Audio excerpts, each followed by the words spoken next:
Question देखो board पे आपके सामने लिखा हुआ है और एग्जामिनर का one of the favourite question है और बहुत आसान क्वेश्चन है, देख के डरना नहीं है। फिगर दिया हुआ है, 3 सिलेंडर है, ठीक है। 3 सिलेंडर के हमें एरिया और लेंथ दिए हुए, एरिया और लेंथ दिए हुए और हमसे क्या पूछा है, रेजिस्टेंस। अब आपको बहुत अच्छे से पता होगा कि जब भी एरिया और लेंथ दिया हो तो एक ही फार्मूला होता है हमारे पास, R equal to rho L by a, ठीक है। देखो अब यहां पे हमारे पास रो तो नहीं दिया है तीनों का, तो रो मतलब कांस्टेंट है, रेजिस्टिविटी मतलब कांस्टेंट मानेंगे। L और A दिया हुआ है, बस कुछ नहीं करना है, फार्मूले में पुट करना है। तो सबसे पहले फॉर केस 1 तो R1 क्या होगा, R1 equal to row L1 upon A1, ठीक है।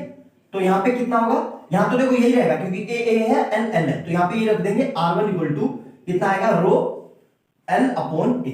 ये तो सिंपल इसके लिए। अब केस 2 के लिए देखेंगे, सेम यही फार्मूला लगाएंगे, R2 equal to row L2 upon A2, ठीक है। अब यहां पे ये सेम रहा, R ऐसे ही रहा। अब इसकी वैल्यू L2 कितना दिया हुआ है, L2 दिया हुआ है 2L, L2 कितना दिया हुआ है 2L, और A2 कितना दिया हुआ है A/2, ठीक है, A/2। तो अब देखो ध्यान से, ये 2 पलट के ऊपर चला जाएगा तो रो ऐसे ही रहा, तो 2L तो ऐसे ही रहा, और ये 2 पलट के आ गया और अपॉन में A। तो अल्टीमेट यहां से क्या आ गया, R2 इक्वल टू R2 जो आ गया हमारा रो, और ये कितना हो जाएगा 4L अपॉन A। यहां तक समझ में आया भैया? सर बिल्कुल समझ में आया। अब देखो मैं यहां से क्या कर रहा हूं, मैं इस 4 को बाहर ले रहा हूं, मतलब मैं ये लिख सकता हूं कि नहीं, ये बताना। मल्टीप्लाई में एक ही बात है, और इस पूरे की वैल्यू देखो ध्यान से, ये पूरा किसके बराबर है, ये पूरा इतना ये किसके बराबर है, R1 के। तो यहां से R2 ये आ जाएगा मेरे पास डायरेक्ट 4 ऑफ R1, ठीक है।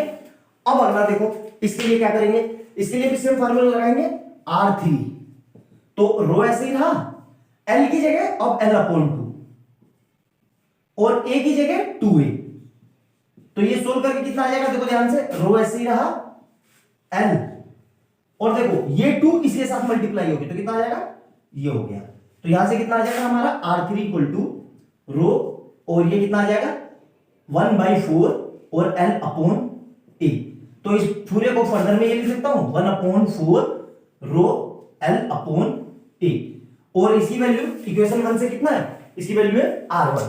तो मतलब R3 जो है वो क्या है, 1/4 ऑफ R1 की है।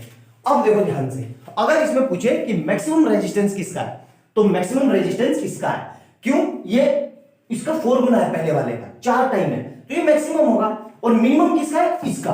क्यों, क्योंकि ये R1 का अपॉन में 4 टाइम है, मतलब जो R1 होगा मान लो 100 है तो 100/20 वो 4, तो मतलब 25, और यहाँ 100 है तो ये 400 टाइम, और ये कितना रहेगा, ये सिंपल अपना 100 रहेगा। तो सबसे बड़ा ये, फिर उससे छोटा ये, और सबसे छोटा ये। सिंपल सा बताना, क्या मुश्किल था ये। 3 नंबर का पूछा हुआ है, ओरली होने वाला क्वेश्चन है। आप लोग घबरा जाते हो देख के कि सर ये वो फलना ढमका है, बहुत आसान क्वेश्चन है भाई। एग्जामिनर आपके सिर्फ बेसिक कंसेप्ट चेक करता है। कोई आप अभी 10th में हो, कोई बहुत हाई लेवल पे नहीं हो कि मतलब हाई फाई क्वेश्चन दे, वो डरने के छोड़ो, सिंपल करो, बहुत आसान है, ठीक है। और वीडियो अच्छी लगे तो लाइक और सब्सक्राइब ठोक देना दबा के, बिल्कुल एकदम। अगर बहुत अच्छा लगे तो, नहीं अच्छा लगे तो कोई बात नहीं, ठीक है। नोट डाउन करो जल्दी से।